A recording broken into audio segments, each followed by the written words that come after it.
Urukundo rurangwa no kwigomwa Yesu yavuze ko rwari kuranga abigishwa be rwagaragaye mu mateka y'abahamya ba Yehova igihe urwangano rushingiye ku moko rwatumagaho jenoside yakorewe abatutsi mu Rwanda. Abahamya ba Yehova bashyize ubuzima bwabo mu kaga kugeza ubwo bamwe bapfuye bagerageza guhisha no kurokora ubuzima bwa bagenzi babo.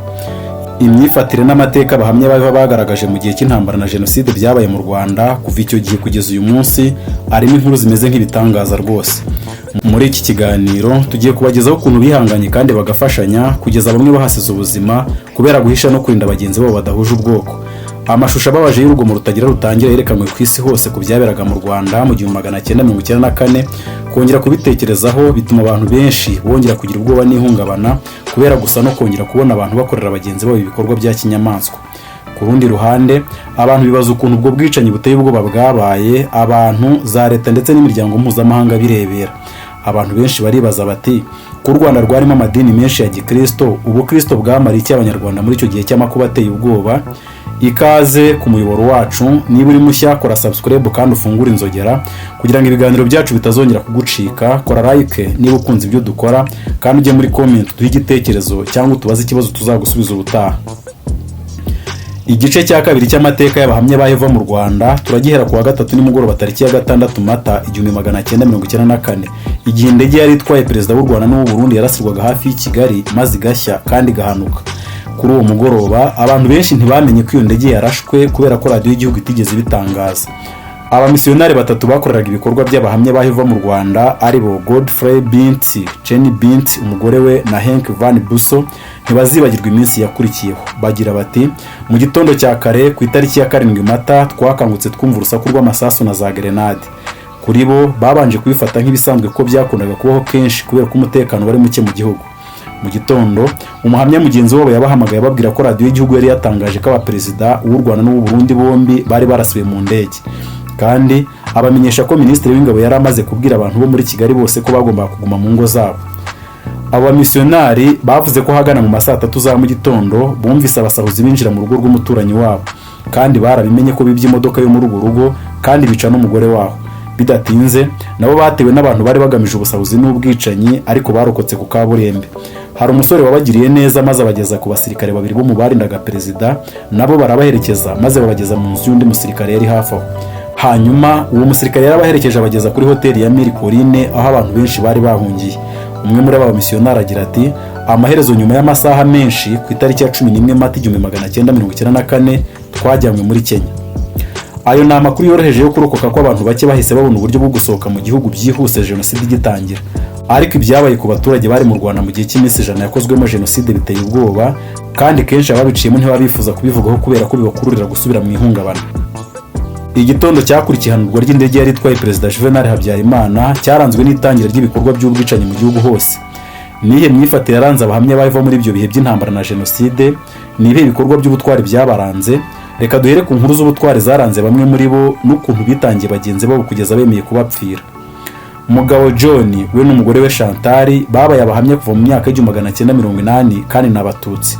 John na mbere yuko abatizwa mu gihe cy'ubutegetsi bwa Juvenal Habyarimana yigeze gutotezwa ndetse afungwa kenshi azira ko ari umuhamya wa Yehova, ariko noneho muri jenoside yakorewe abatutsi ntabwo yahigwaga ngo yicwe n'abagize umuryango we kuko bari abahamya, ahubwo ibintu byarahindutse noneho bahigwaga ngo bicwe kubera ko bari abatutsi.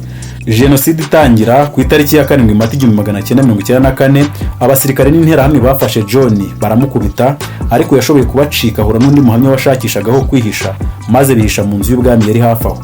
Hagati aho Chantal umugore wa John utari wamenye ibyabaye ku mugabo we yari yataye umutwe agerageza kuva mu mujyi wa Kigali ari kumwe n'umwana we kugira ngo asange abandi bana bo babiri bari baragiye mu giturage. Hari ikinyamakuru cyavuze ibyari kubera mu Rwanda cyagize kiti muri jenoside yakorewe abatutsi mu Rwanda hari abahutu b'abahamya bashyize ubuzima bwabo mu kaga barwana ku batutsi bahigwaga, hari n'abatutsi b'abahamya barwanye ku bahutu bagamije kubakiza urupfu. Abahutu bamwe b'abahamya bishwe n'abicanyi bazira kurwana kuri bagenzi babo bahuje ukwizera b'abatutsi. Rwose ibyo biratangaje. Icyo kinyamakuru cyakomeje kigira kiti umuhamya w'umuhutu witwa Gahizi yarishwe nyuma yo guhisha umuhamya w'umututsikazi witwa Chantal. John umugabo wa Chantal w'umututsi yari yarahishwe n'undi muhamya w'umuhutukazi witwa Charlotte mu kandi gace.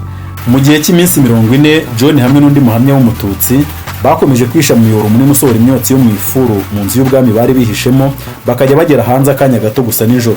Muri icyo gihe cyose Charlotte w'umuhutukazi yabazaniraga ibyo kurya kandi akabarwanaho ku byerekeye uburinzi, nubwo yari atuye hafi y'inkambi y'ingabo z'abahutu. John agira ati nubwo hafi aho hari bariyeri y'interahamwe, Charlotte yakomeje kutugemurira igihe cyose byabaga bishoboka.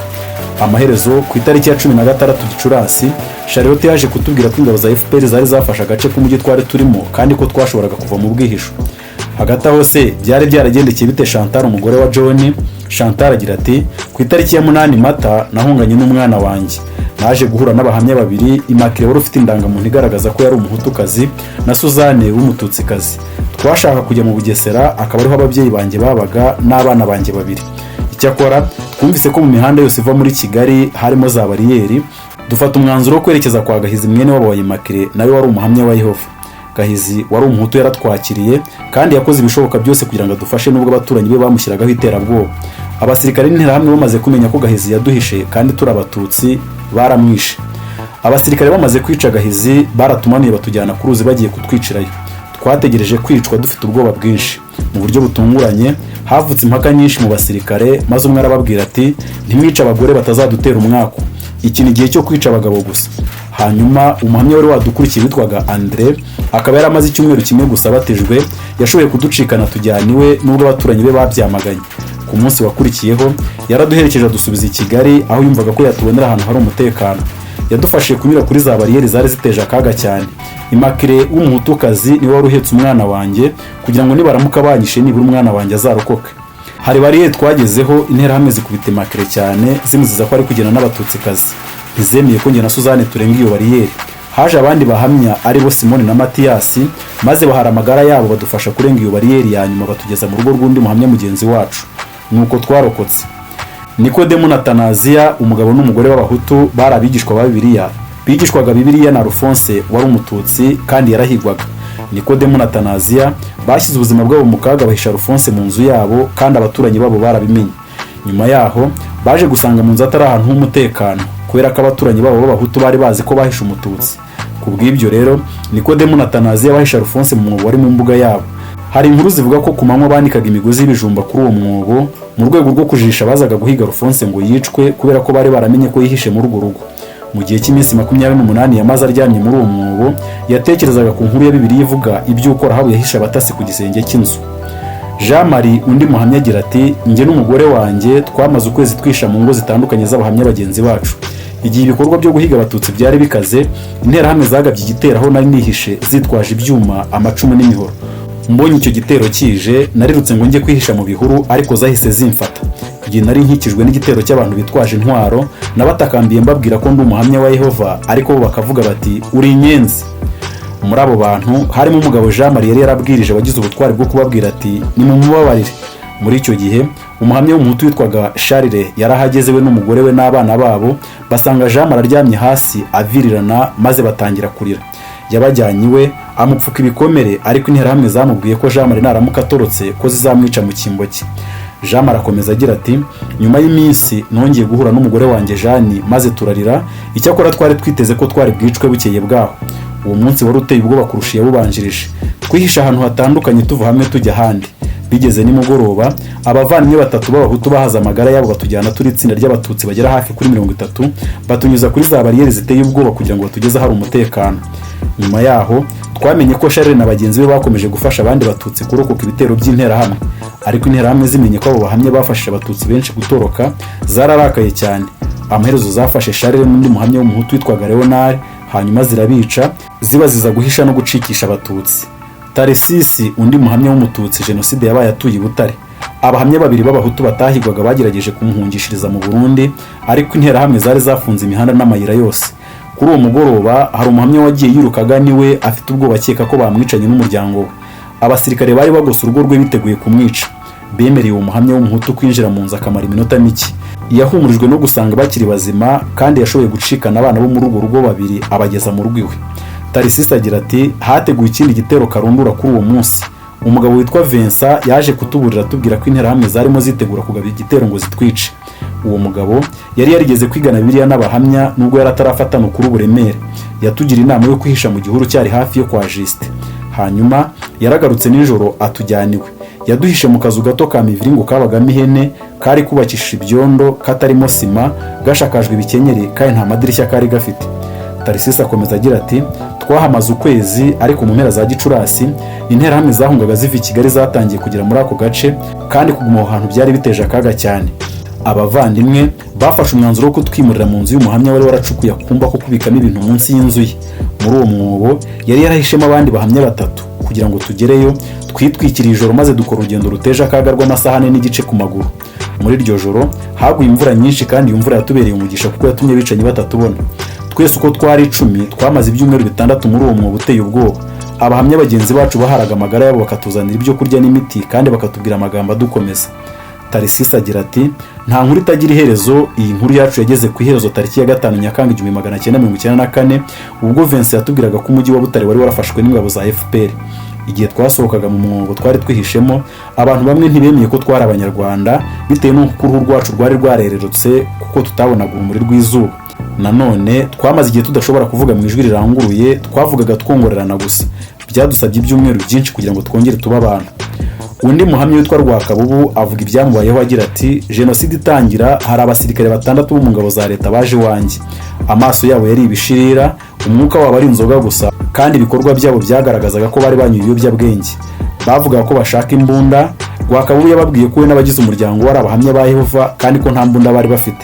Abo basirikare bari bazi ko abahamya ba Yehova bari baranze gushyigikira leta no gutanga imisanzu y'ingabo kubera ko batagira aho babagamira. Ibyo byarakaje abo basirikare cyane. Rwakabubu na Mera niyo umugore we si Abatutsi, ariko interahamwe z'Abahutu ntizicaga Abatutsi gusa, ahubwo zicaga n'Abahutu batari ntagondwa, cyane cyane abo zakekagaho ko bafasha Abatutsi cyangwa bakaba ibyitso by'ingabo zari zarateye. Abo basirikare bakubise Gaspard na Melania, hanyuma barabashorera, bo n'abana babo 5 babajyana mu cyumba. Bakuye amashuka ku buriri barayabatwikiriza. Bamwe bari bafite za grenade mu ntoki, kandi icyo bari bagamije cyarigaragazaga. Gaspard yarababajije ati ese mushobora kutureka tukabanza gusenga? Umusirikare umwe yarabyanze yabasuzuguye cyane, hanyuma bamaze kubijyaho impaka babemereye gusenga ariko bagononwa, ariko babemerera iminota 2 gusa. Basenze bucece, ariko Debora umukobwa wabo icyo gihe wari ufite imyaka 6 yasenze mu ijwi riranguruye agira ati Yehova bagiye kutwica. None se tuzashobora dute gusubira gusura abantu nabwirije ndi kumwe na papa nkabaha amagazeti 5? Bategereje ko tuzasubira kubasura, kandi bakeneye kumenya ukuri. Ngusezeranije ko niturokoka nzaba umubwiriza, nkabatizwa, kandi nkaba umupayiniya. Yehova dukize. Abasirikare bamaze kumva isengesho ry'ako kana k'agakobwa baratangaye. Hanyuma umwe yaravuze ati kubera isengesho ry'aka kana k'agakobwa ntitubica, nihagira abandi baza hano mubabwire ko twahavuye. Ikinyamakuru Intaremara cyashimye Rwakabubu kigira kiti hari kandi Rwakabubu umuhamya wa Yehova wagendaga ahisha abantu hirya no hino mu bavandimwe be, niko abahuje uko kwemera bitana, yirirwaga bagemura utwo kurya n'utuzi two kunywa, kandi ari umurwayi wa asima, ariko icyo gihe Imana yamukomeje bitangaje.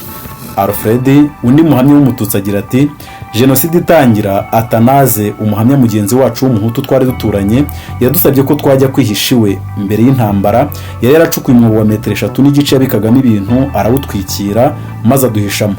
Atanaze yaduhaye ibyo kurya na matora, maze njye n'umuryango wanjye twigumira muri uwo mwobo.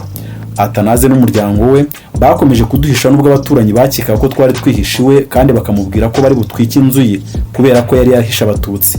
Agira ati byarigaragazaga ko bari biteguye kudupfira. Nyuma y'iminsi 3 muri ako gace habaye imirwano ikaze, maze Atanaze n'umuryango we badusanga muri wa mwobo, maze tuhishamo turi abantu 16. Buri munsi twasangiraga umuceri mubisi twatumbikaga mu mazi arimo isukari, buri muntu agafata ikiyiko kimwe. Hashize iminsi 10 uwo muceri nawo warashize. Ku munsi wa 13 twumvise dushonje cyane. Alfred akomeza agira ati twarazamutse turunguruka hanze duhagaze ku rwego, tubona ko ibintu byari byarahindutse. Twabonye abasirikare bari bambaye imyenda itandukanye n'iy'abasirikare ba mbere. Kubera ko Atanaze n'umuryango we bari barandwanyeho, numvise ko igihe cyari kigeze ngo nanjye ngira icyo nigomwa.